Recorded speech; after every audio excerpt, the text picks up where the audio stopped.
Welcome to Lord my shepherd. ഒത്തിരി ആത്മാർത്ഥതയോട് കൂടി ധാരാളം സ്നേഹം മനസ്സിൽ വെച്ച് മക്കളെ സ്നേഹിക്കുന്നവരാണ് അപ്പന്മാര്. അവര് തിരക്ക് പിടിച്ച് ഓടുന്നത് മുഴുവൻ കുടുംബത്തിനും മക്കൾക്കും വേണ്ടതെല്ലാം എത്തിച്ചു കൊടുക്കാനാണ്. അതിപ്പോ പണമാകാം, ഭക്ഷണമാകാം, മറ്റുള്ള അവരുടെ സ്റ്റാൻഡേർഡിന് വേണ്ടി ജീവിക്കാൻ വേണ്ടിയിട്ടുള്ള സാധനങ്ങൾ എത്തിക്കാനായിരിക്കാം, അല്ലെ? അതിനു വേണ്ടിയുള്ള ഓട്ടപ്പാച്ചലിലാണ് അവർ. എന്നാൽ മക്കളുടെ കൂടെ ഇനഫ് ടൈം സ്പെൻഡ് ചെയ്യാൻ പറ്റുന്നുണ്ടോ എന്നും കൂടി ഒന്ന് നമ്മൾ ചിന്തിക്കണം. വിശുദ്ധ ഔസേപ്പിതാവിന്റെ മാതൃക നമുക്ക് അതിനൊരു ഉദാഹരണമാണ്. വിശുദ്ധ ഔസേപ്പിതാവ് നീതിമാൻ എന്നാണ് വിശുദ്ധ ഔസേപ്പിതാവിനെ നമ്മൾ വിളിക്കുക. ഉണ്ണീശോയെ വളർത്തിയ കാര്യത്തിൽ ചിന്തിക്കുകയാണെങ്കിൽ അത് മോർ ദാൻ 100% ആത്മാർത്ഥതയോട് കൂടിയിട്ടാണ് വിശുദ്ധ ഔസേപ്പിതാവ് നിറവേറ്റിയത്.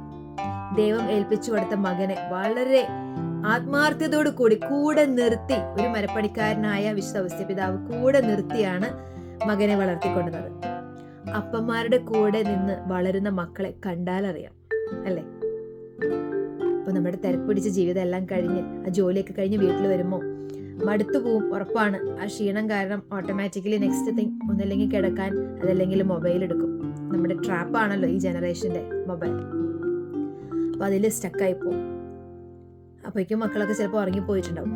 അവരുടെ കൂടെ ടൈം സ്പെൻഡ് ചെയ്യാനുള്ളത് പറയാൻ പറ്റില്ല, എത്ര നേരം കിട്ടും. ഒന്ന് ചിന്തിച്ചു നോക്കിയാൽ അറ്റ്ലീസ്റ്റ് ഒരു 15 minutes ഡെയിലി പ്രൊഡക്റ്റീവ് ടൈം അവരുടെ കൂടെ സ്പെൻഡ് ചെയ്യാൻ പറ്റുന്നുണ്ടോ എന്നൊന്ന് ചിന്തിച്ചു നോക്കണം. അതിപ്പോൾ അവരുടെ കൂടെ വെറുതെ ഇരുന്ന് വർത്താനം പറയാം, വിശേഷങ്ങൾ ചോദിക്കാം, കളിക്കാം.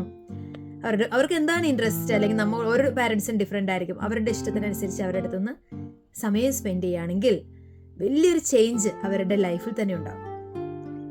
കേൾക്കുമ്പോൾ വിചാരിക്കും 15 minutes അല്ല അതൊക്കെ ഞാൻ സ്പെൻഡ് ചെയ്യുന്നുണ്ടെന്ന്. പക്ഷെ ഒന്ന് ചിന്തിച്ച് നോക്കിയാൽ അറിയാം, 15 minutes, ലിറ്ററലി 15 minutes യാതൊരു ഡിസ്റ്റർബൻസും കൂടാതെ, മൊബൈൽ തൊടാതെ നമ്മൾ മക്കളുടെ കൂടെ സ്പെൻഡ് ചെയ്യാൻ പറ്റുന്നുണ്ടോ? ഭാര്യയും മക്കളെയൊക്കെ വിളിച്ച് ഒരുമിച്ച് കൂടി ഇരുത്താൻ പറ്റി, മിണ്ടാൻ പറ്റുക ഏറ്റവും വലിയ കാര്യം. അതൊന്നും എല്ലാ കുടുംബങ്ങളിലും നടക്കുന്ന കാര്യമല്ല. നമുക്ക് ആഗ്രഹം ഉണ്ടാവും, പക്ഷെ ചിലപ്പോൾ നടക്കണമെന്നില്ല. പക്ഷെ ട്രൈ ചെയ്താൽ, വീട്ടിലൊരു അപ്പം വിചാരിച്ചാൽ അത് നടക്കാവുന്നതേ ഉള്ളൂ. നമുക്ക് ദാനമായി തന്നിരിക്കുന്നതാണ് നമ്മുടെ മക്കളെ, ഒരു ഗിഫ്റ്റാണ്. ഭൂമിയിൽ വളർത്താൻ വേണ്ടി ദൈവം ഏൽപ്പിച്ചിരിക്കുന്നവരാണ് മക്കൾ. തിരിച്ചു ചെല്ലുമ്പോൾ ചോദിക്കും, എങ്ങനെയാ നന്നായി വളർത്തിയോന്ന്. അപ്പോൾ ഞാൻ വേണ്ടതെല്ലാം കൊടുത്തു, വെരി ഗുഡ്, അറിയാം, അതാണ് നമ്മൾ ചെയ്യേണ്ടതാണ്, നമ്മൾ ചെയ്യുന്നുണ്ട്, അതിനുവേണ്ടിയാണ് നമ്മുടെ കഷ്ടപ്പാട് മുഴുവൻ. അതിൻ്റെ ഒപ്പം കുറച്ച് സമയം വാത്സല്യവും സ്നേഹവും, ആ കുഞ്ഞുവാവിയായിട്ടൊക്കെ ഇരിക്കുമ്പോൾ നമ്മൾ കൂടെ ഇരിക്കും. അത് കഴിഞ്ഞ് വലുതായി കഴിയുമ്പോൾ ചിലപ്പോൾ അത് പതുക്കെ അകന്നു പോകും. അതും കൂടി ഒന്ന് കീപ്പ് ചെയ്യാൻ ട്രൈ ചെയ്യണം. നമ്മുടെ കാരണവന്മാര് കണ്ടെത്തിയ ആ സമയം നമുക്കും കണ്ടെത്താൻ പറ്റട്ടെ.